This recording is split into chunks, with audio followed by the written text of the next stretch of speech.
Nithyananda Paramashivoham Om Nithyananda Om Nithyananda Paramashivoham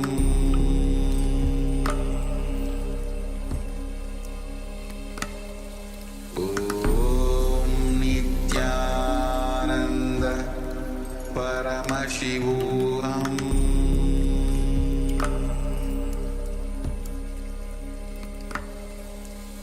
Om Nithyananda Paramashivoham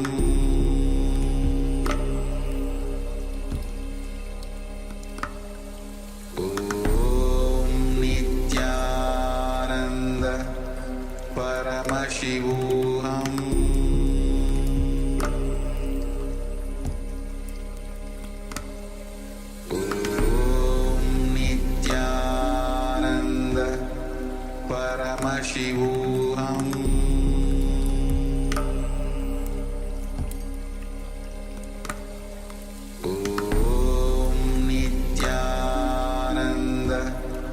Paramashivoham Om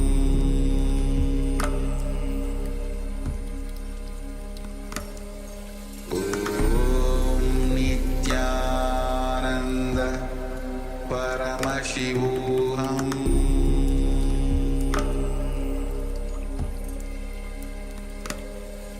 Om Nithyananda Paramashivoham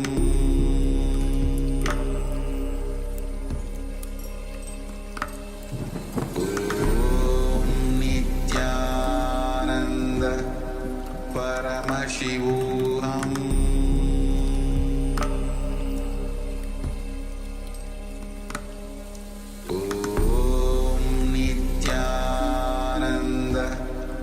Paramashivoham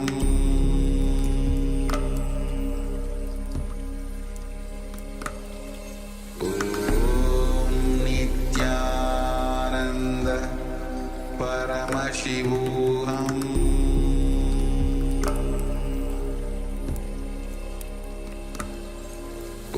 Om Nithyananda Paramashivoham Om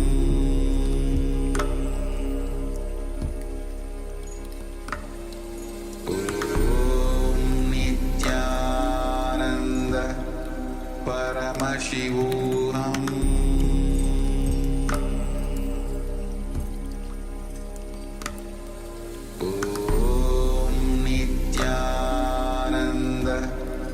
Paramashivoham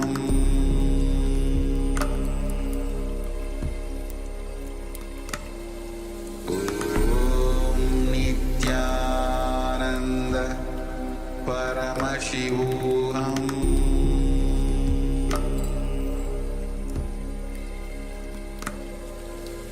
Om Nithyananda Paramashivoham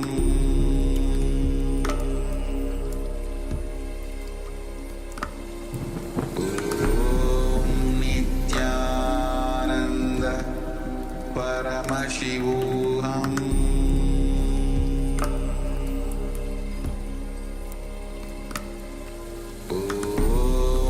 Nithyananda Paramashivoham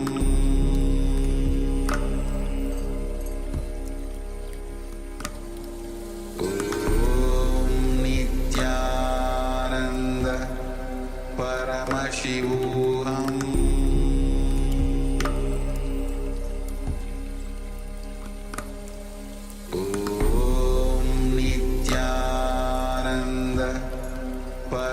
Paramashivoham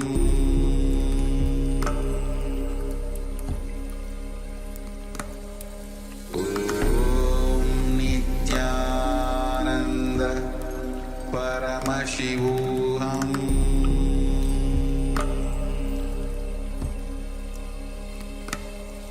Om Nithyananda Paramashivoham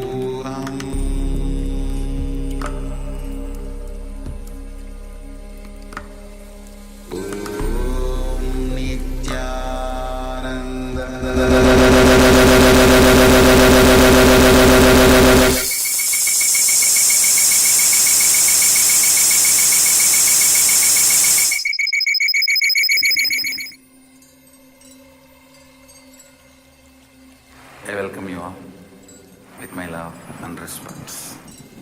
Let you all open all your three eyes. Om Nithyananda Paramashivoham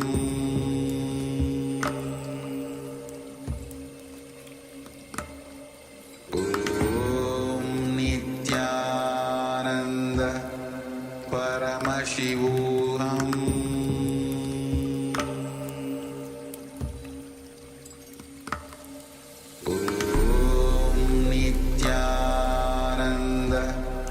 Paramashivoham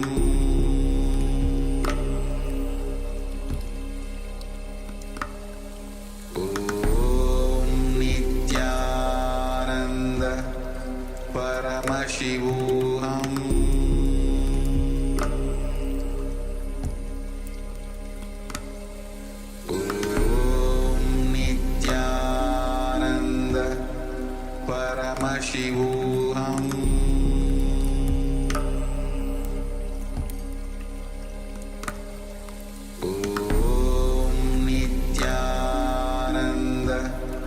Paramashivoham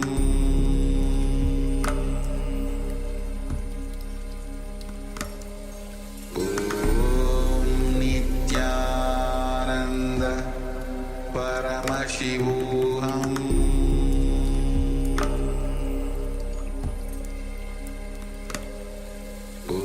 Om Nithyananda Paramashivoham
I welcome you all with my love and respect. Let you all open all your three eyes. Om Nithyananda Paramashivoham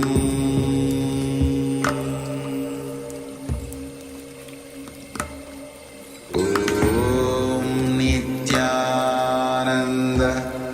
Paramashivoham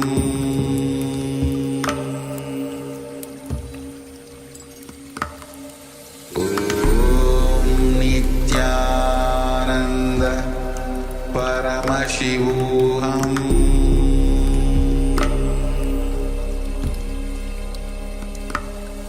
Om Nithyananda Paramashivoham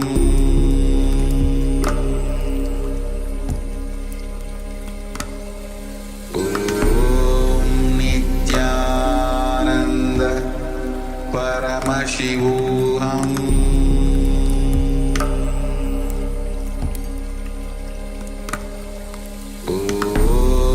Nithyananda Paramashivoham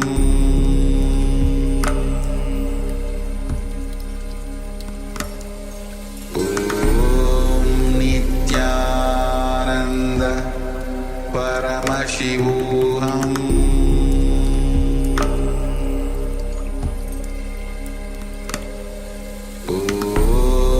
Nithyananda Paramashivoham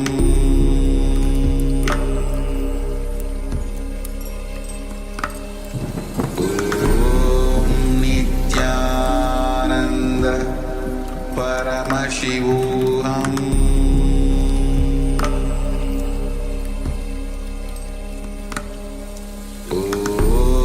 Nithyananda Paramashivoham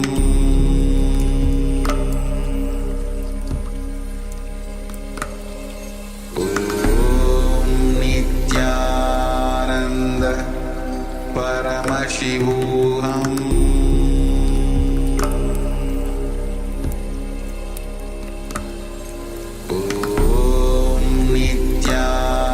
Nithyananda Paramashivoham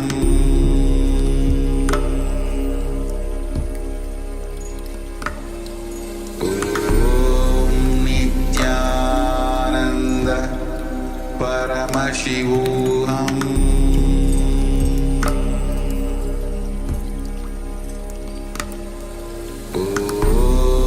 Nithyananda Paramashivoham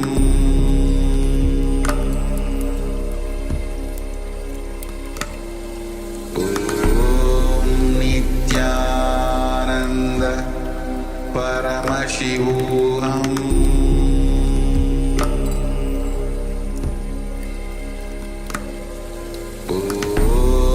Nithyananda.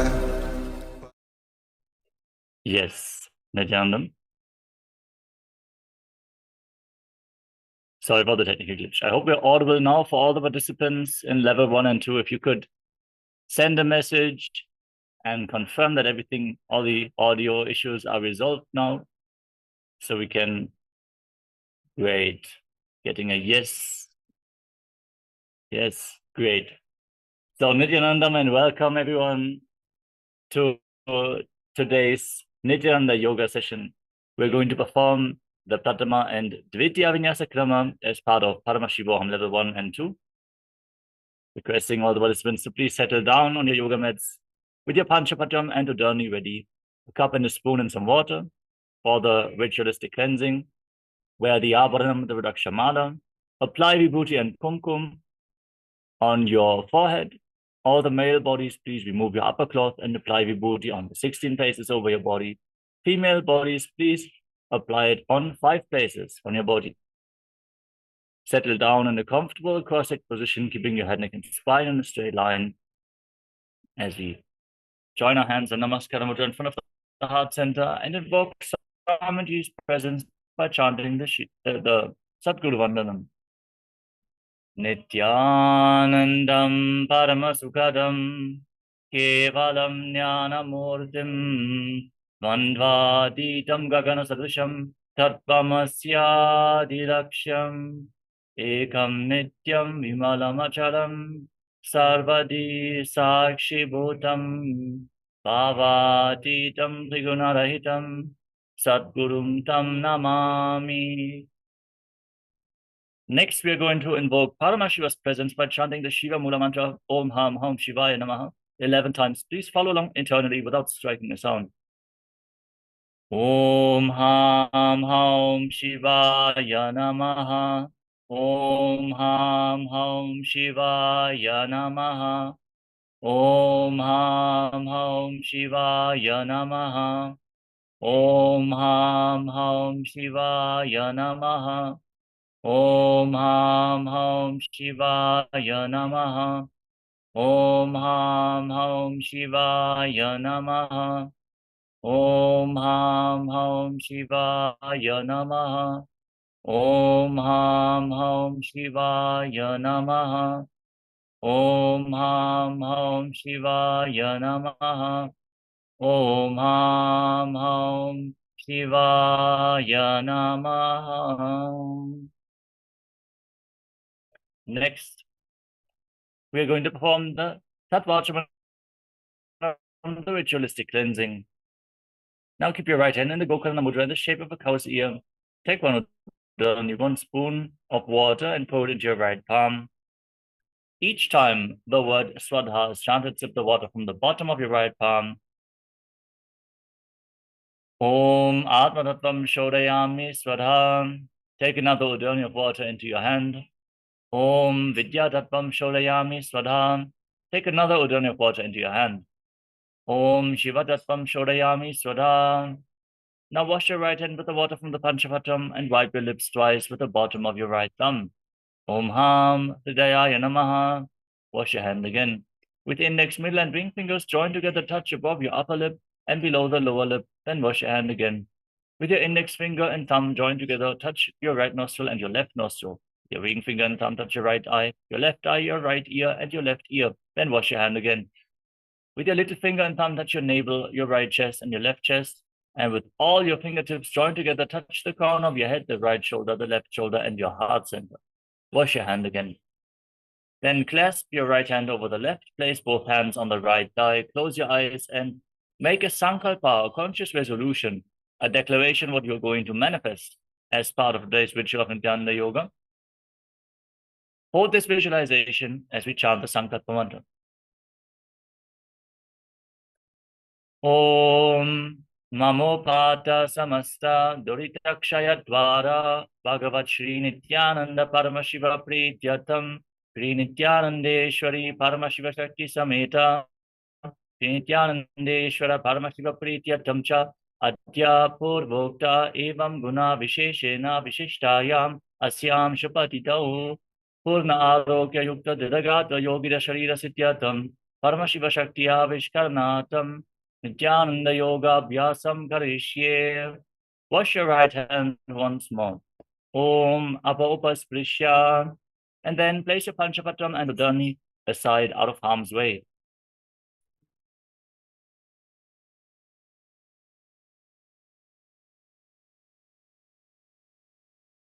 Yes, as you all settle down on the yoga mats to enter into the asana sequence, we have some Sakshi Pramana, some personal experience from the program participants about Nithyananda Yoga, and we would like to share that with all of you. Ma Paramashiva Shakti has shared, I resisted yoga at first because I like dynamic exercises, but when I was willing to start, during the first few days, I felt so tired that I wanted to sleep after just doing several postures, and I actually stopped and went to sleep. But less than a week's time, I could complete the 108 asana sequence.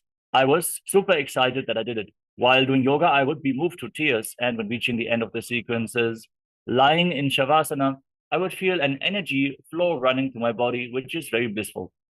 After doing yoga, I won't want to sleep anymore. I have fallen in love with yoga. When I get home after work, if I feel tired or in a bad mood or have negative energy, I will do Nithyananda Yoga. After doing yoga, it nourishes the body, increases energy, and my mood becomes much calmer.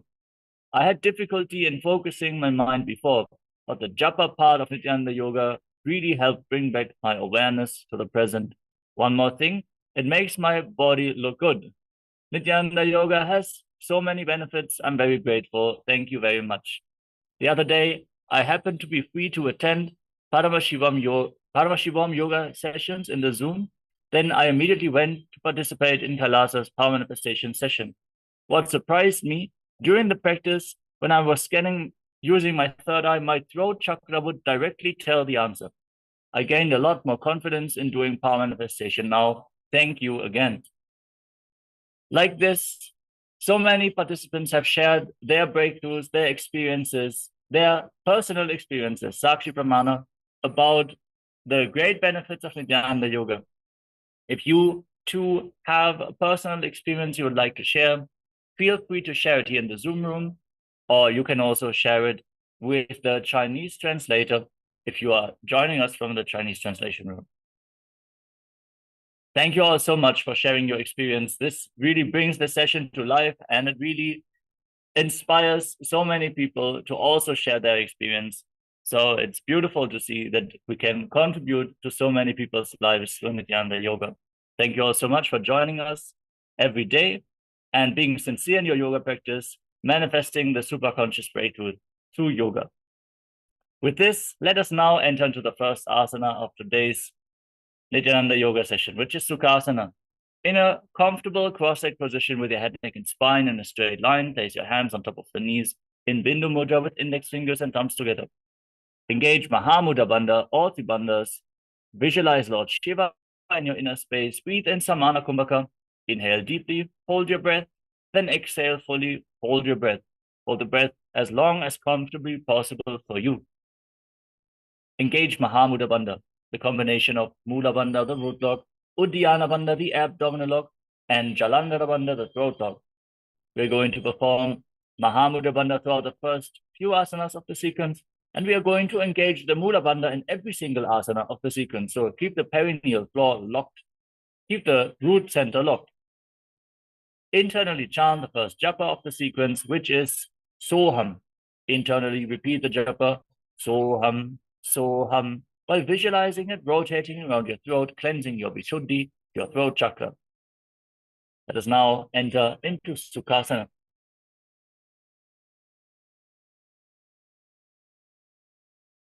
Sukhasana. Tat Sukhasanamityuktam ashaktastat samacharet asanam vijitam yena jitam tena jagatrayam. Parvatasana. Now place your feet on top of opposite thighs, sit in Padmasana, join your palms in Anjali Mudra and raise your arms up straight.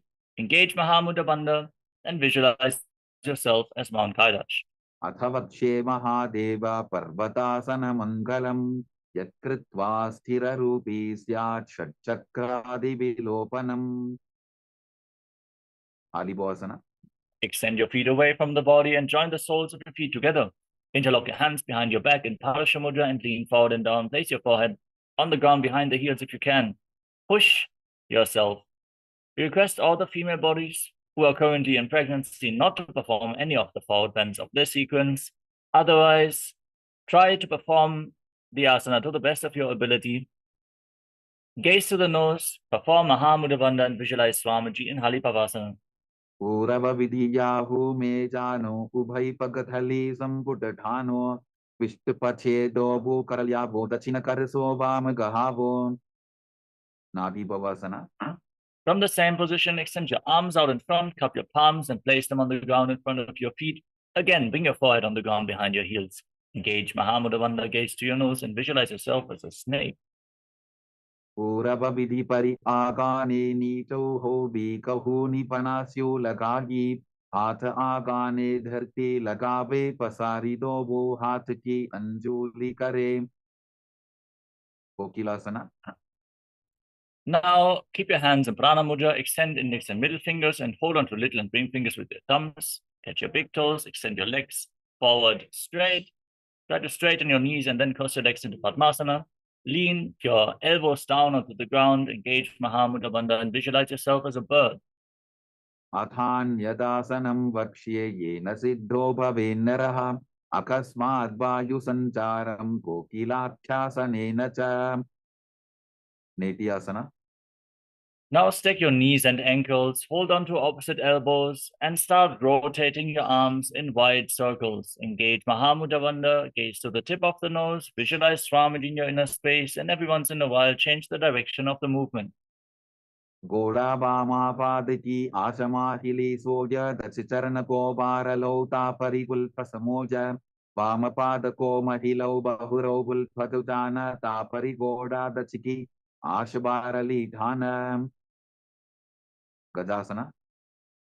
Now place your palms on the ground, shoulder width apart, and raise your hips up high. Scoop your head and chest forward and down, and pull your stomach in and up in Uddiyana Bandha as you visualize yourself as an elephant. Nyujjam padagre bhumau pritvalambhi bhuyamastakaagre nidhaya nitambam urdhvamunnamaija nabilaksham bhumau nasikamaninja. Vrikshasana. From the same position, bring your head in between the shoulders and push one heel down to the ground as you lift the other heel up. Alternate both sides, push your heels down alternatingly. Perform Uddiyana Bandha and visualize yourself as a bear. एकैकं पादमापुञ्ज गजासनं कुर्यात् त्रिक्षासनं भवति. Vaishasana. Now rise up, stand on the tips of your big toes if you can, otherwise stand on the tips of your toes. With your hands in front of your chest in Hridaya Mudra, index, middle and ring fingers joined together. Extend thumbs and little fingers away from the hand. Engage Uddiyana Bandha and visualize Swamiji in Vaishyasana. केशेन पादयुगलं बन्ध्वातिष्ठेदधोमुखः अथ वैश्यावक्ष्ये यत्कृत्वा सत्यवान् भवेत्. बाललिङ्गासना. Now, let us move on to Uttarajanukarana. Stand in Arimandi posture, heels together, toes pointing outwards and knees bent. Bring your hands to the chest, elbows raised. Then lift one knee up along the center of your body in a circular motion and gracefully follow along with the respective hand again and again on both sides.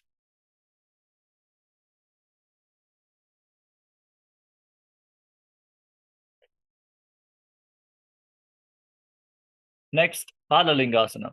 Interlock your fingers from the outside in and Sarva Shankari Mudra. Pull one knee towards your chest with both hands.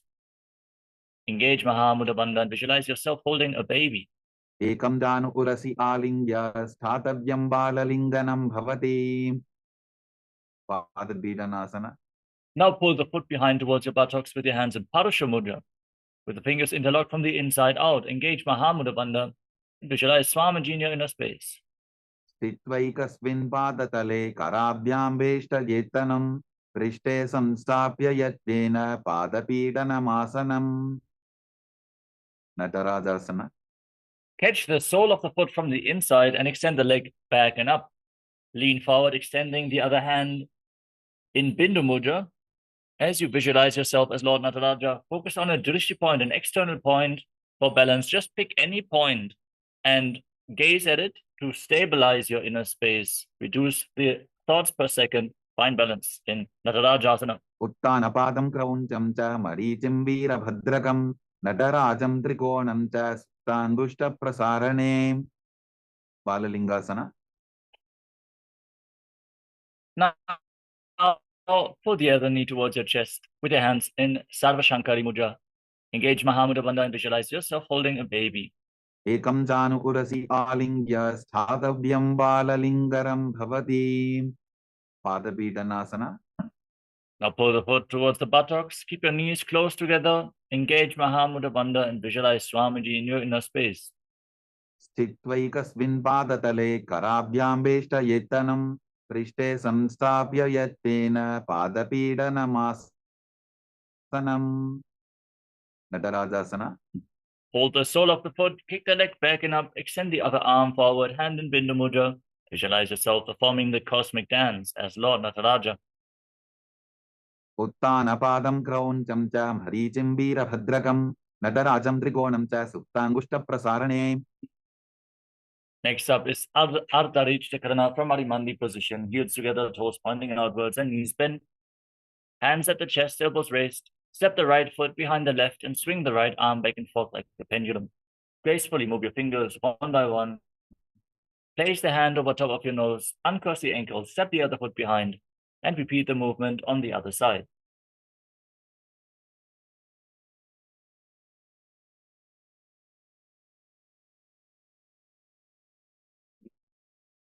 Next up is the skeleton dance. Now visualize yourself as a skeleton and shake your body intensely. Hold the visualization of your bone structure as you move your body intensely. This will bolt integrity into your very bone marrow. If you lose the visualization, simply return. Visualize yourself as a skeleton. I know at first this can be difficult, but just dance intensely and visualize that you are a skeleton dancing.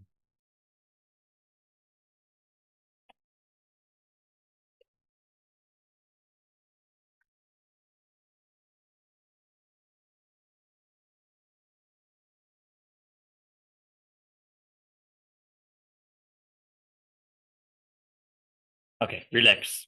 Now stand in Arimandi and cross your arms over top of your head with the palms facing back.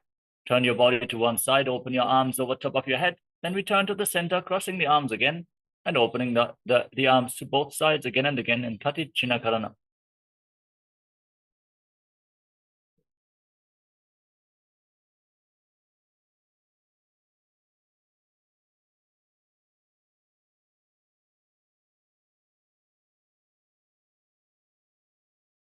Tadasana.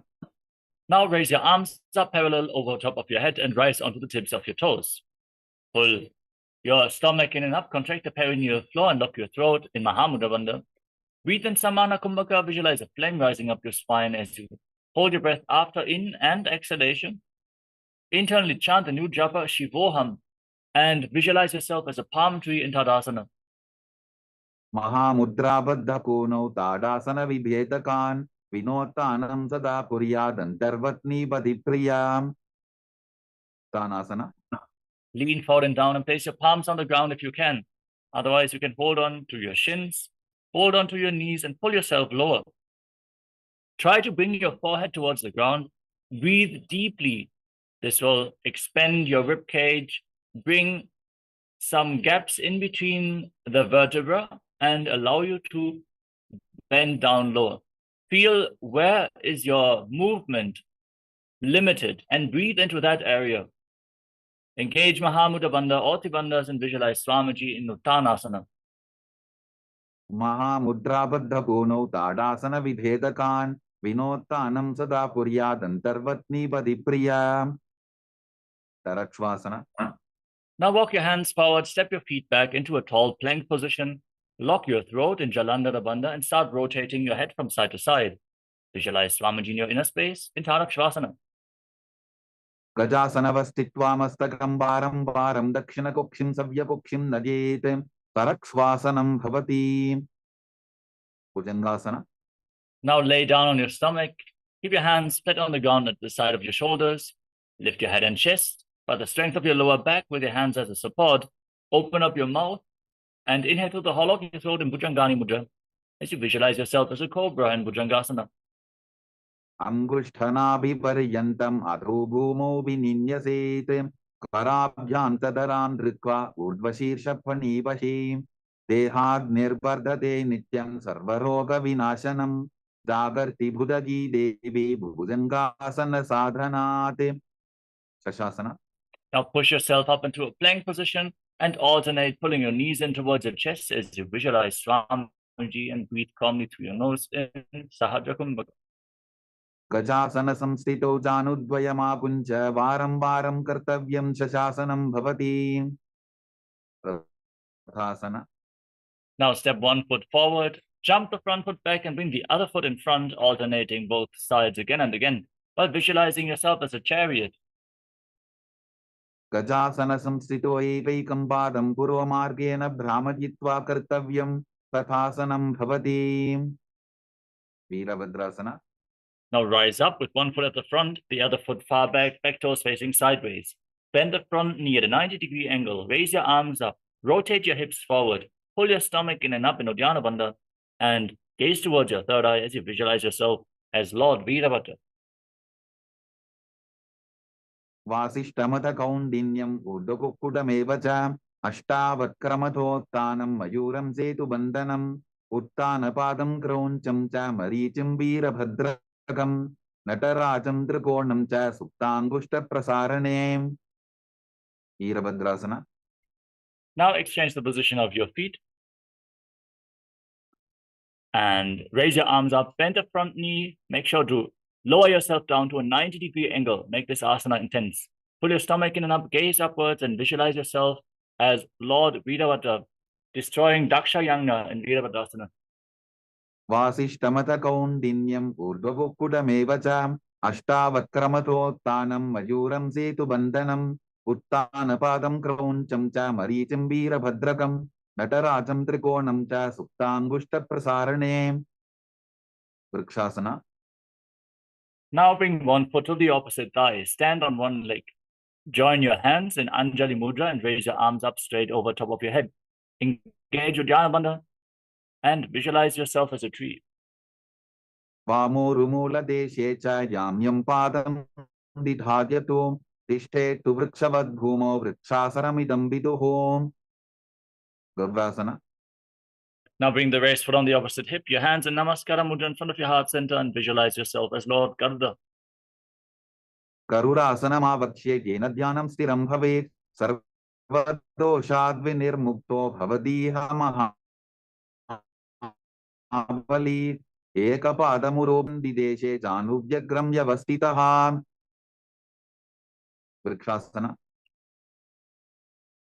Now bring the other foot towards the inner opposite thigh and join your hands in Anjali Mudra with your arms raised up straight over top of your head.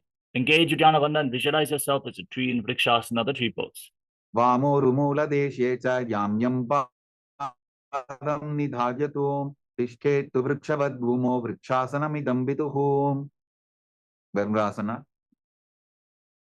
Now bring the raised foot on the opposite hip, your hands in Namaskara Mudra in front of your heart center, and visualize yourself as Lord Garuda. Garudasanamavakshe jena dhyanam stiram bhavet sarvadoshaadvinirmukto bhavatiha mahabali ekapadamuro badva ekapadena dandavate danghapadasandideshe janubhyagram yavastitam. Trikonasana. Now step one foot forward and the other foot far back toes facing sideways. Extend your arms and lean forward and down. Lift one arm to the sky and gaze up along the raised arm while visualizing yourself as a triangle. Uttanapadam krauncham cham haricim veerabhadrakam natarajam trikonam cha suptan bushta prasarane. Trikonasana. Rise up. Exchange the position of your feet. Lean down to the other side. Gaze up. Stretch your legs. And visualize yourself as a triangle. Uttanapadam krauncham cham haricim veerabhadrakam natarajam trikonam cha suptan bushta prasarane. Bushtasana. Now we're going to enter into Nikuttakakarana from Arimandi. Heels together, toes pointing outwards, knees bent. Bring your hands in front of your chest with the palms facing each other. Raise one heel off the mat. Stomp the raised heel down. Then lift the other heel up and exchange the position of your hands in front of your chest again and again.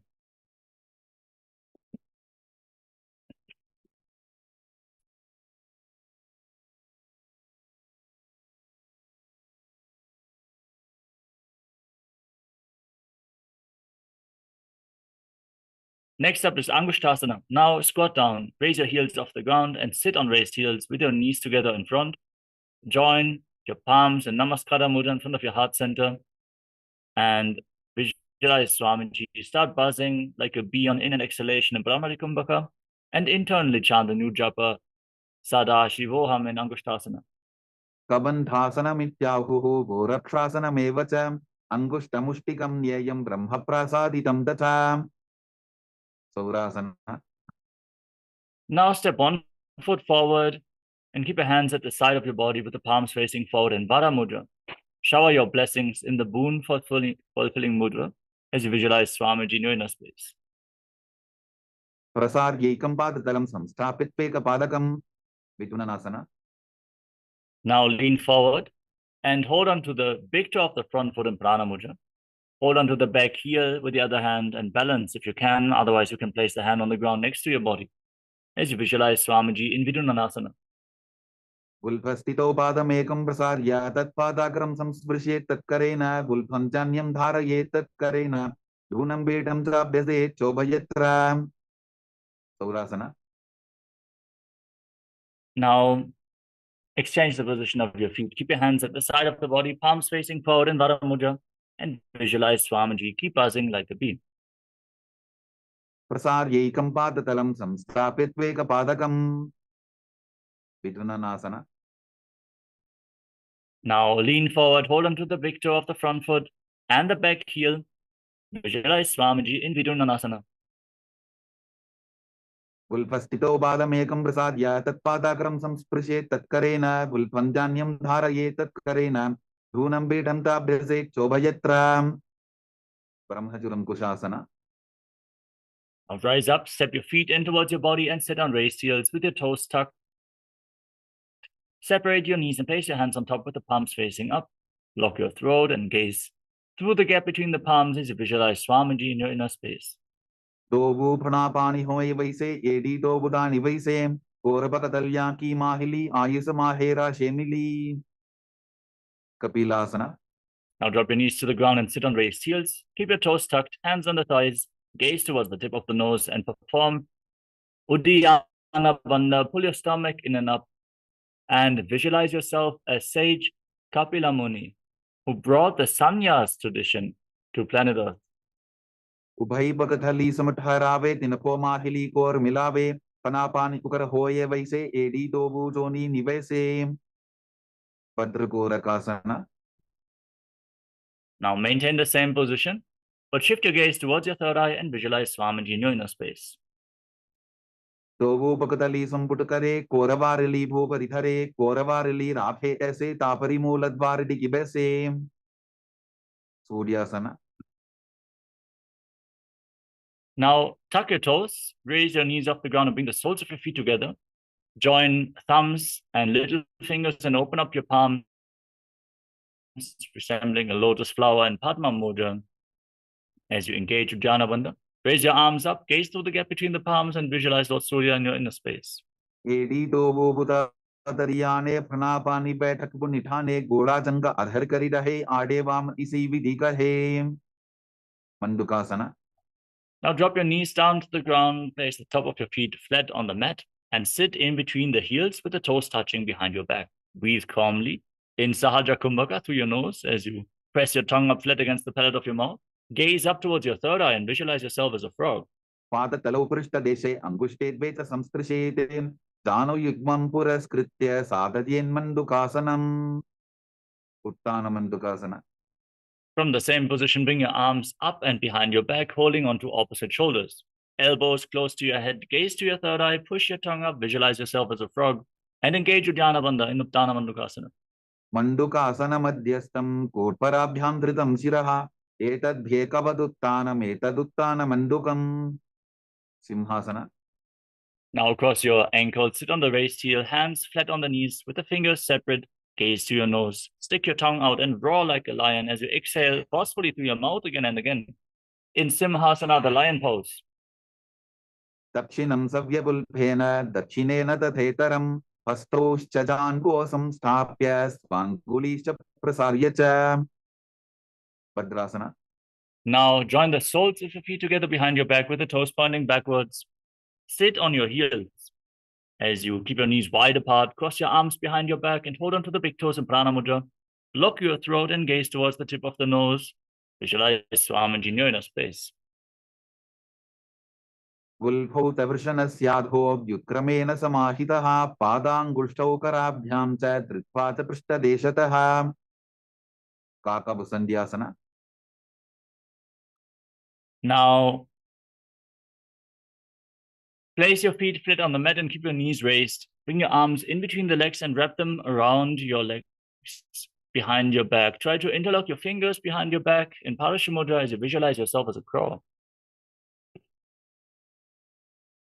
प्रथमे बेसको उखड़ठाने Dogu हाथ पकम वीच आने तिनको मोड़ी नल्या परिल्यावे पिष्टपच्छे काकसी करावे कानिपोआसना Now place your palms flat on the ground and bring your knees onto your arms towards your armpits. Visualize Swamiji in your inner space as you lean forward and lift your feet off the ground, balancing on your arms. आसन को गुण आशीर्षिता होगी तो आची होई कपालियासना Next is going to be the first inverted posture of the sequence, requesting everyone to please take necessary precautions. Set yourself up in front of a wall if needed. And we request all the participants with high blood pressure or any injuries of the neck and spine to not perform any of the inverted postures unless you consult with your doctor and ensure that this is safe for you. Now place your head on the ground, forming a triangle between your head and your hands. Then bring your knees onto your elbows, your hips above your shoulders. And then raise your legs up straight into a headstand.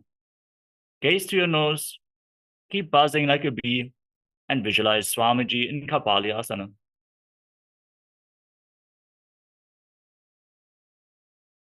शीश शीशा धरती टेकी पबदो भूमिलिवा ऊंचा पुकरे Parshvamayurasana. Now squat down and place your palms on the ground in front of your body. Rotate your body and align one knee and the respective hip with your elbows. Start breathing in Rechaka Kumbhaka Danu Pranayama. Exhale and hold your breath after each exhalation. Lean forward, find balance, extend your legs out to the side. Lift your entire body off the ground and balance on your arms as you gaze to your third eye. And visualize yourself as a peacock in Paramashivoham. Mayuram dandavat kuryan, mayuram dandanamakam kuryan, mayuram parshvavyam, mayura parshvanamakam. Parshvamayurasana. Now twist your body in the opposite direction. Lean forward, lift your feet off the ground and extend your legs out to the side. As you gaze to your third eye, visualizing yourself as a peacock. Mayuram dandavat kuryan, mayuram dandanamakam kuryan, mayuram parshvabhyam, mayura parshvanamakam. Bahiraganathasana. Now walk your hands forward, step your feet back into a tall plank position. Then step one leg forward outside the shoulder in between the two hands. Push your hips forward, lift your head up and gaze up towards your third eye. As you visualize yourself as Lord Kala Bhairava in Bhairaganathasana. Asana ko gunapiti jayi. Bahiraganathasana. Now exchange the position of your feet. Step the front foot back and bring the other foot forward, outside the shoulders, in between the two hands. Lift your head and gaze up. Visualize yourself as Lord Kala Bhairava. Asana ko gunapiti jayi. Unmukha Bhidasana. Now step the feet back, place your forearms on the ground, lift your hips up high.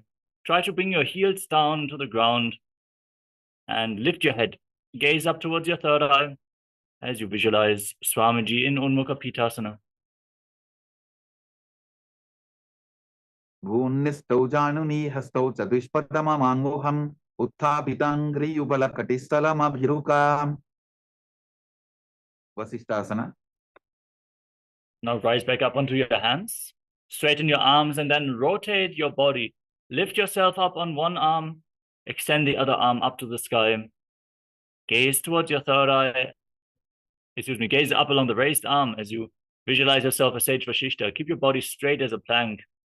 Urdhva vasishtam maricha hala matsyakam parivrittim chodrasya vivitam danurasanam.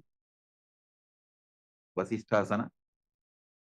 Now place the raised hand down to the mat and lift the other arm up to the sky. As you gaze up along the raised arm, keep your shoulders aligned, your body straight, neither dip nor bulge. Keep your core engaged in Vashishtasana. Urdhva vasishtam maricha hala matsyakam parivrittim chodrasya vividham danurasanam. Anjaniyasana. Now come to a seated position with your legs extended forward. Place your hands underneath the buttocks with the palms facing up. Fix your gaze at the tip of the nose as you lock your throat in Jalandhara Bandha. Start chanting the new japa, Paramashivoham, internally as you visualize yourself as Lord Hanuman. Dobo karki ubay hateli koravarli may lebeli so agane bhuparidashe mahane anguli milirashe. Paschimottanasana. Now, lean forward and down and hold onto your big toes in Prana Mudra. Perform Mahamudra Bandha, all the bandhas, and visualize Swamiji in your inner space. Janu parila latantu paschimam tanamuchyate yena kena prakarena sukham dharyam tajayate. Ugrasana. Now, rise up, interlock your fingers around your neck. Lean forward and down, engage all the bandhas. Direct the perineal floor, hold the stomach in and up and lock your throat. Squeeze your core and try to bring your head in between your knees. As you visualize Goddess Kali in your inner space, burn all the seeds for diseases in Ugrasana. Sopanibhyam dridham dritva janu parishironyaset asano agramidam proktam bhavedanila deepanam देहावसान हरणं पश्चिमोत्थान संयकं ययेत् तदासनं श्रेष्ठं प्रत्यहं धारयेत् सुधीः. Vadiji asana. Rise up, step one foot in towards your body with the heel against the perineum. Then wrap your arm around the raised leg and interlock your hands around your back.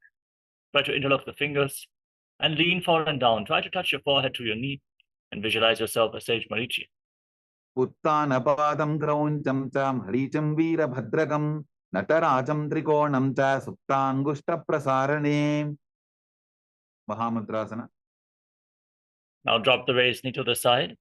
Keep the heel against the perineum. Lean forward and down and hold on to the front foot with both hands. Intensely stretch your back, stretch your hamstring. Engage Mahamudra Bandha, Hoti Bandhas as you gaze to your nose. Exhale, hold your breath, and visualize Swamiji in your inner space. Mahamudram pravakshami tantresmin mama vallabhe yam prapya siddha siddhim cha kapiladyah puragataah. Vadiji asana. Now exchange the position of your feet. Step the other heel in towards your perineum with the knee raised. Wrap the respective arm around the raised leg and interlock your hands behind your back as you lean forward and down, visualizing yourself as Sage Marichi. उत्तानपादं क्रौञ्चं च हरीचं वीरभद्रकं नटराजं त्रिकोणं च सुप्ताङ्गुष्ठप्रसारणे. महामुद्रासना. महामुद्रां प्रवक्ष्यामि तन्त्रेऽस्मिन् मम वल्लभे यां प्राप्य सिद्धा सिद्धिं च कपिलाद्याः पुरागताः. Now drop the waist into the side. Keep the heel against the perineum and lean forward and down. Hold onto the front foot. Visualize Swamiji. Gaze to your nose. Mahamudra Bandha in Mahamudrasana.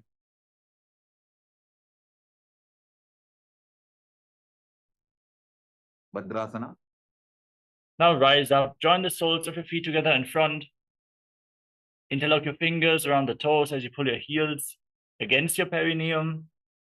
Push your knees to the ground. Gaze up towards your third eye. And visualize Swamiji in your inner space in Bhadrasana too. गुल्फौ तवृषणस्यादः सीवन्त्याः पार्श्वयोः क्षिपेत् पादपार्श्वे तु पाणिभ्यां दृढं बद्ध्वा सुनिश्चरम्. वालिपवासना.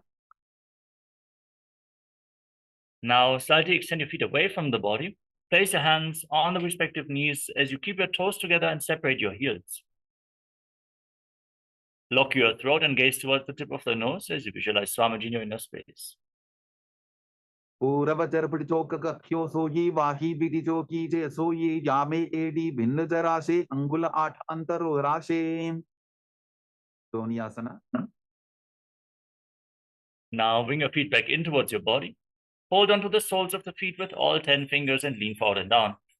Gaze towards the tip of the nose and visualize Yoni Mandala, the visual representation of Devi, Paramashiva Shakti in Joni Asana. दोगो पगदली संपुट करे AD मेड़ के डिंग ददरे अर्धहात को अंतर राशि लीलाट पकचलिया उपरदाशे. बिडकी पवसना. Now rise up, extend your feet away from the body, keep your heels together and separate your toes. Extend your arms out to the side, lean forward and down, and place your forehead on the ground behind your heels as you gaze to the nose and visualize Swamiji. पूरवविधि परिपगदली संपुट शोल एडी मिलीदाशे. सिद्ध समाधि आसना.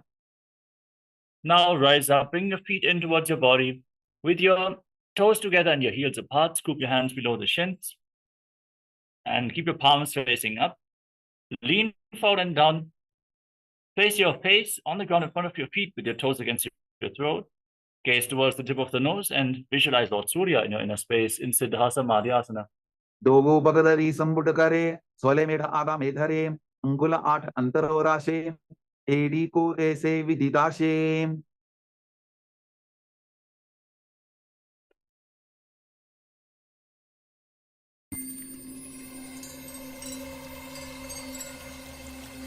I welcome you all with my love and respect. Let you all open all your 3 eyes. Om Nithyananda Paramashivoham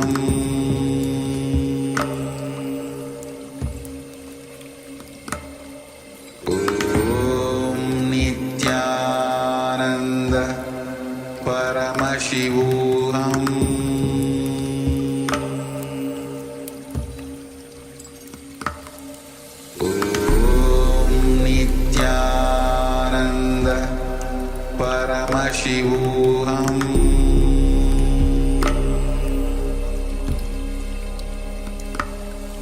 Om Nithyananda Paramashivoham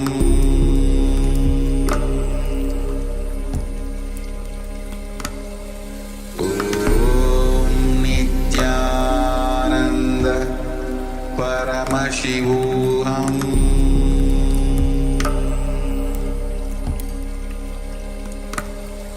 Om Nithyananda Paramashivoham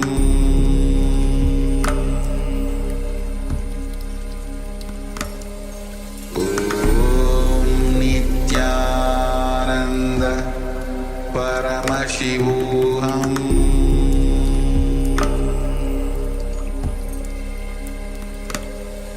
Om Nithyananda Paramashivoham. Yes, Nithyananda, sorry for the technical glitch. We are back. Let's now move on to the next asana of the sequence, Chinakipavasana.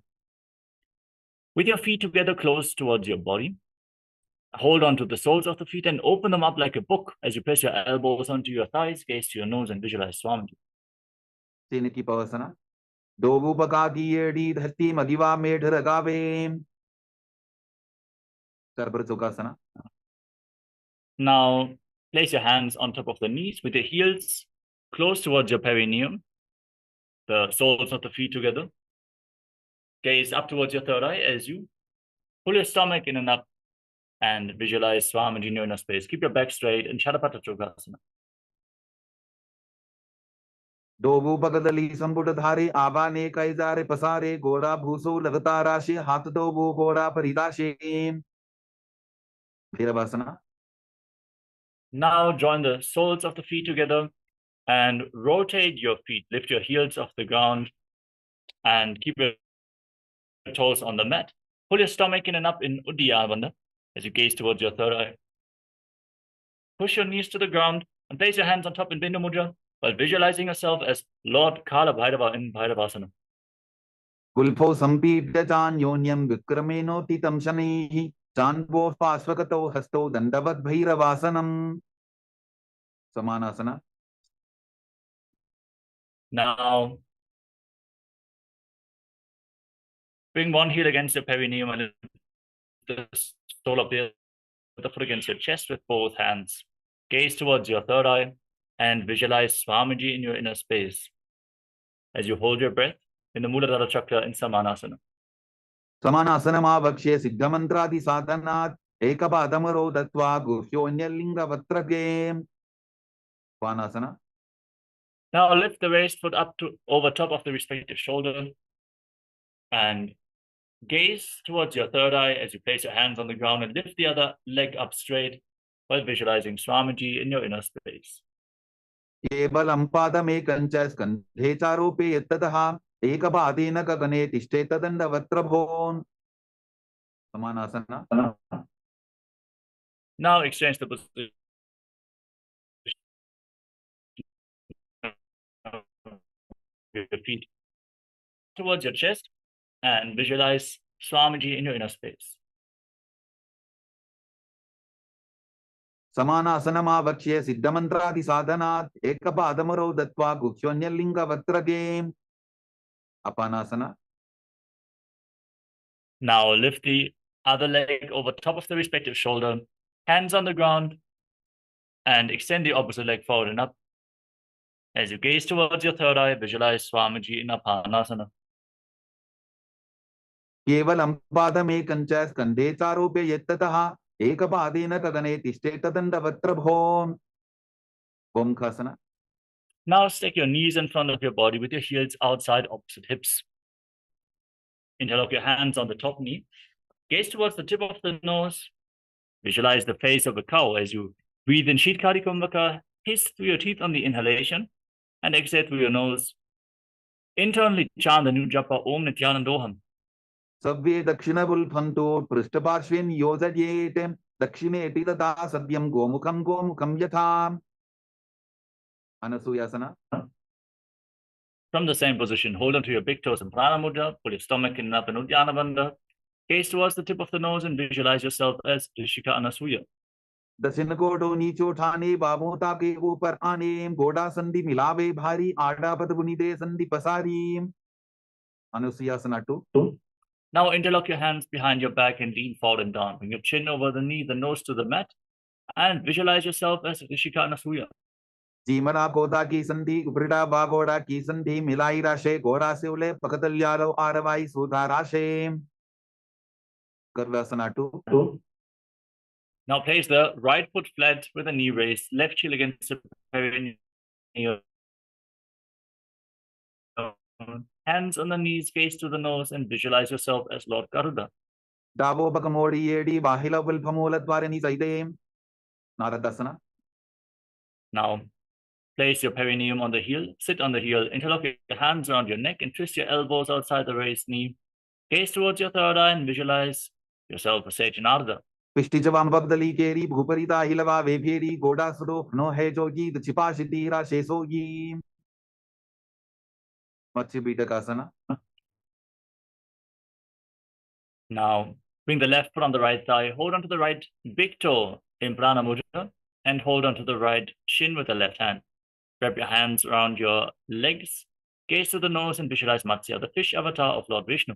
Vamena vamangustanto grihitam Matsya-Pitakam yori vamena sambidya mehdradubari dakshinam. Vamkhasana. Now set your knees again with the other knee on top this time. Gaze to the nose, visualize the face of a cow in Gomukhasana. Savve dakshina vulphanto prishtaparshvin yojayet dakshine etitata sadyam gomukham yatha. Anasuyasana. Now hold on to your big toes in Prana Mudra. Gaze to the nose and perform Uddiyana Bandha while visualizing yourself as Rishika Anasuya. दक्षिण कोटो नीचो ठाने बाबूता के ऊपर आने गोड़ा संधि मिलावे भारी आड़ा पद बुनिदे संधि पसारी. Anusuyasana 2. Now interlock your hands behind your back and lean forward and down. Try to touch your nose to the mat as you gaze to the nose and visualize yourself as Rishika Anasuya. धीमरा कोदा की संधि उपरिटा बागोड़ा की संधि मिलाई राशे गोड़ा से उले पकतल्यालो आरवाई सुधा राशे. Karvasana 2. Now place the left foot flat on the mat and bring the right heel against the perineum. Hold on to the respective knees and gaze to your nose while visualizing yourself as Lord Garuda. Davo bakamodi yedi bahila vilphamulatvarani saide. Naradasana. Now sit on the heel, interlock your hands around your neck and twist your elbows outside the raised knee. Gaze towards your third eye and visualize yourself as Sage Narada. पिष्टिजवाम बगदली केरी भूपरिता हिलवा वेभेरी गोड़ा सुरो no है जोगी the छिपाशिती राशेसोगी. Matsya-Pitakasana. Now place your right foot on the left thigh, hold on to the left big toe with the left hand in Prana Mudra, and hold on to the left chin with the right hand. Gaze to the nose and visualize Matsya, the fish avatar of Lord Vishnu. Vamena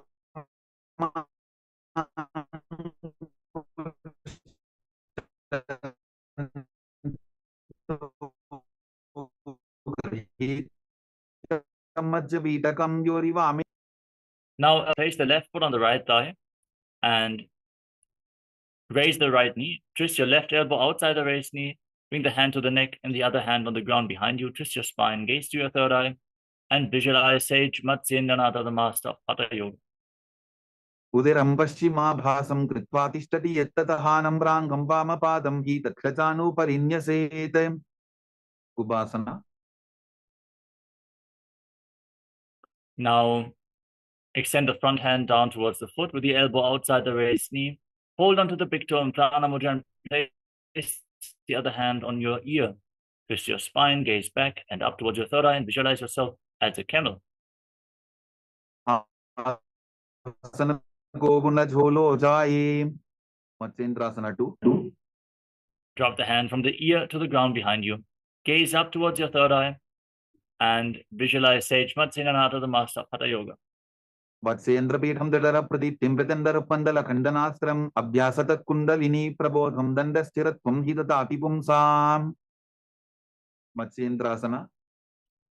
Now, exchange the position of your feet. Place the right foot on the left thigh, raise the left knee, twist your right elbow outside the raised knee with a hand by the neck and the left hand on the ground behind you. Twist your spine, gaze up and visualize Sage Matsyendrasana.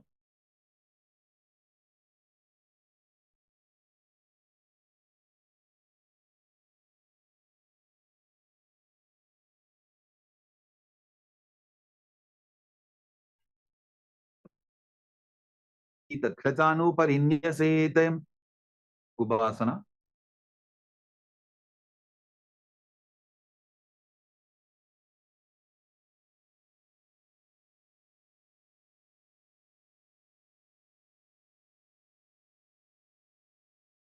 Now extend your front hand down towards the foot, hold on to the big toe in Prana Mudra, and place the other hand on the ear. Gaze up and visualize yourself as a camel.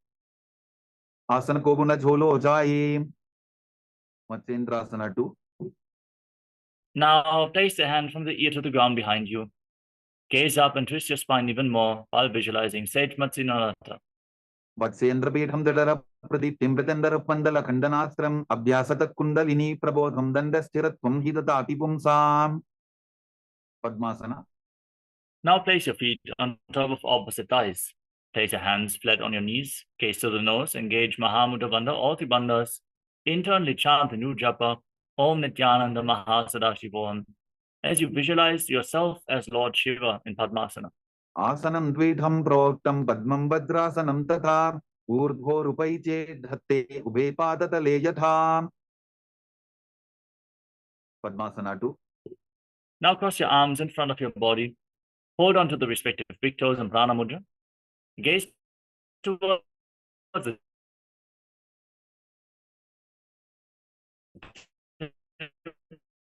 of your nose and breathe tongue as daily Paramashiva Shakti in Padmasana 2. उत्तानौ चरणौ कृत्वा उरुसंस्थौ प्रयत्ततः ऊरुमध्ये तथोत्तानौ पाणी कृत्वा तु तादृशो. Kukkutasana. Now, while sitting in Padmasana, bring your hands through your legs, place your palms on the ground and lift your body off the mat.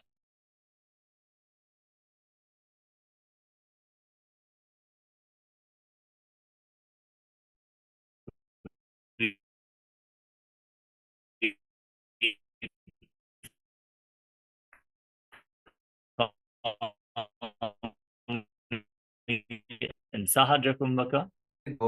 Now place your palms on the ground in front of you with the fingers pointing towards your body.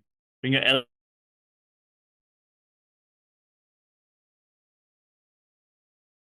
Lean forward, find balance, and then lift your entire body off the ground. Balance on your arms as you visualize Swamiji in Bandhakikyasana. धरामवष्टभ्यकरत्वेन तत्कूर्परिस्थापितानाभिपार्श्वः उच्चासनो दण्डवदुत्तितर्खेमायुरमे तत्र वदन्ति पीठम् मयूरं पद्मकं कुर्यात् बद्धकेकीति कथ्यते. Payurasana. Now extend your legs back. Forearms, palms flat on the ground, fingers pointing towards your body. Bring your elbows against your navel, lean forward, find balance, and extend your legs back and straight while visualizing yourself as a beautiful peacock. अथ वक्ष्ये महादेव मयूरासनमुत्तमम् ओमो निपात्य हस्तौ द्वौ कोत्परोपरि देहकम्. Makarasana. Now lay down flat on your stomach. Place your forehead on the ground, interlock your fingers around your neck, rotate your feet with the toes pointing sideways and your heels touching the mat. Visualize yourself as a crocodile in Makarasana. अध्यासशेदे हृदयं निधाय भूमौ च पादौ च प्रसार्यमानो शिरश्च धृत्वा करदण्डयुग्मे देहाग्निकारं मकरासनं तत्. Salabhasana. Now place your palms on the ground at the side of your shoulders and lift your legs completely off the ground and hold while visualizing yourself as a locust. अध्यासशेदे करयुग्मवक्षो भूमिम् अवष्टभ्यकरयोस्तलाभ्यां पादौ च शून्ये च वितस्ति चोर्ध्वं वदन्ति पीठं शलभं मुनीन्द्राः. Pushprasana. Now Bend your knees, hold onto your feet and pull them to the ground outside your hips. Try to touch your heels to the ground. Visualize yourself as a camel in Ustrasana. अध्यासशेते पदयुग्मव्यस्तं पृष्ठेति दायापि धृतं कराभ्याम् आकुञ्चयेत् सम्यक् उदरासेवाढमुष्ट्रञ्च पीठं योगिनो वदन्ति.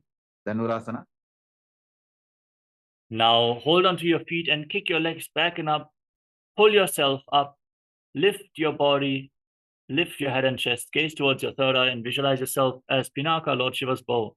प्रसाद्य पादौ भुविदण्डरूपौ करोच पृष्ठे धृतपादयुग्मं कृत्वा धनुस्तुल्य विवर्तिताङ्गं निगद्य योगी धनुरासनं तत्. बर्वासना. Now come to a kneeling position. Sit in between your heels with the toes touching behind your back. Catch your breath. Breathe calmly through your nose. Gaze to your third eye. And visualize Swamiji in your inner space as you chant the Mahavakya. Om Nithyananda Paramashivoham internally in Bhagasana.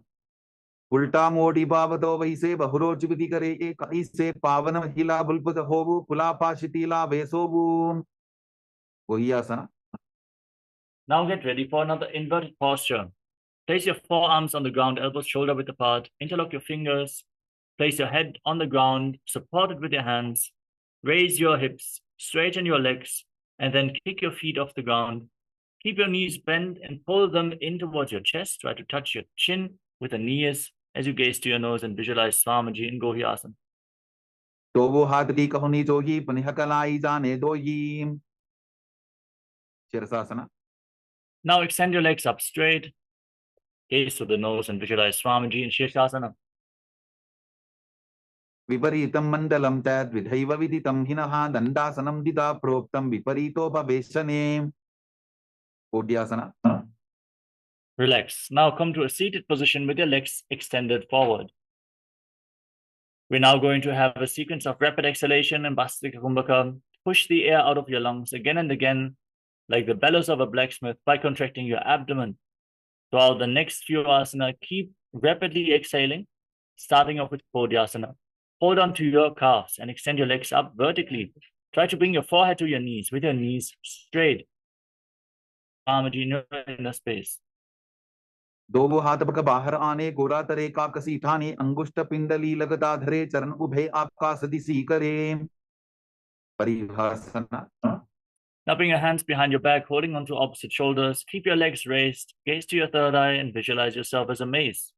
उत्थान शयनं कृत्वा पादौ मिलित्वा प्रसाद्य नितम्बं भूमौ स्पृष्ट्वा हस्ताभ्यां कन्दरां बद्ध्वा. नौकासना.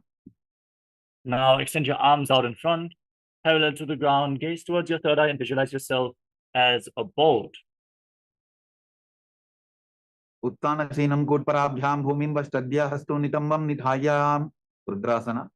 पगदली संकोट करी हाथस्य उपक उचाई पकाका अंगूठा दोबो लेवो परलिकानि तालवे. Now join the soles of the feet together, scoop your hands below and pull them against your chest. Keep the knees raised, gaze towards the nose, rapidly exhaling, visualizing yourself as Lord Rudra.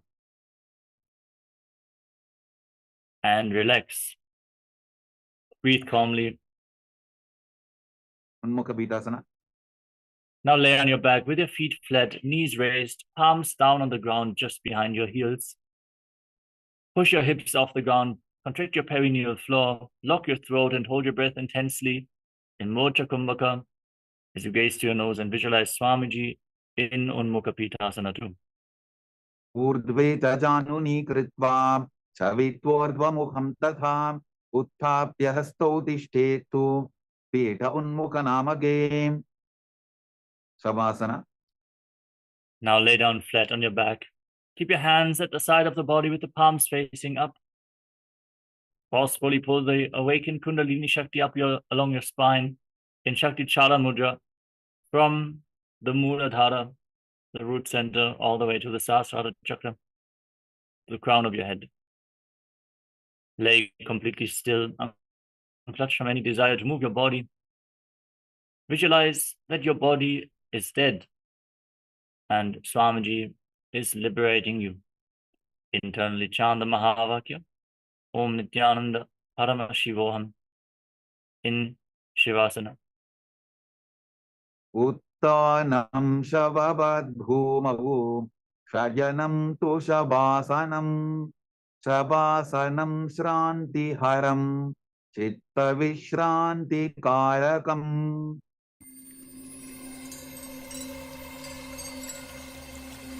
I welcome you all with my love and respect. Let you all open all your three eyes. Om Nithyananda Paramashivoham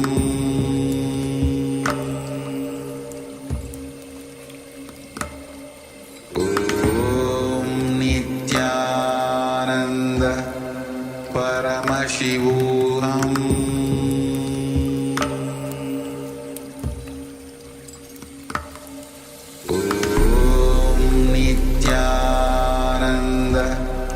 Paramashivoham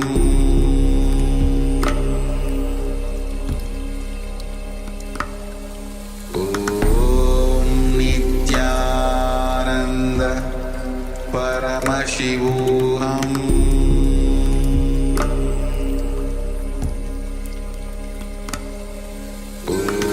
Om Nithyananda Paramashivoham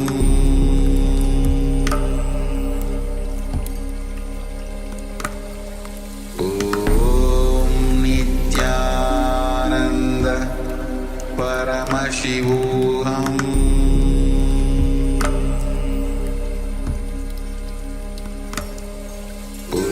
Om Nithyananda Paramashivoham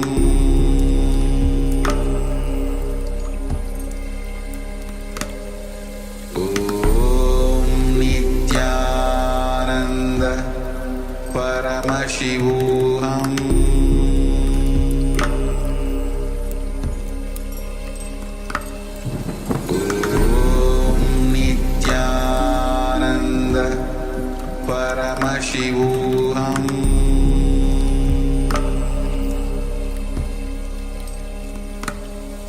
Om Nithyananda Paramashivoham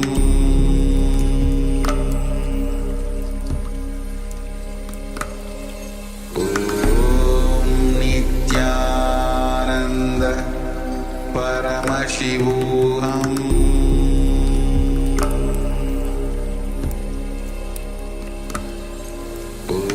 Om Nithyananda Paramashivoham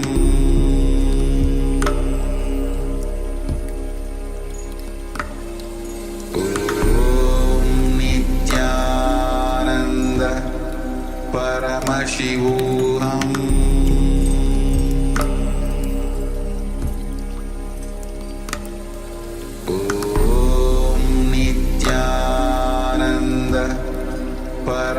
Paramashivoham Om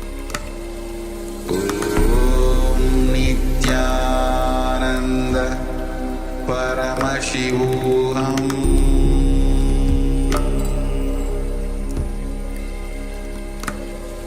Om Nithyananda Paramashivoham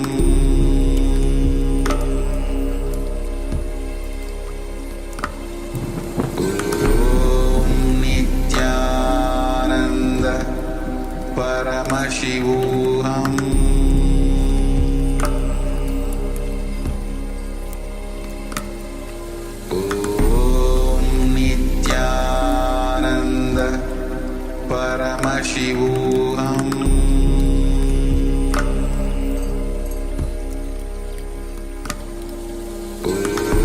Om Nithyananda Paramashivoham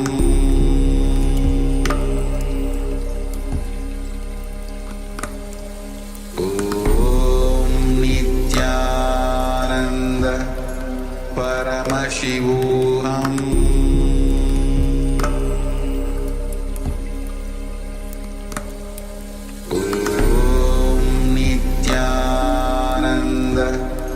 Paramashivoham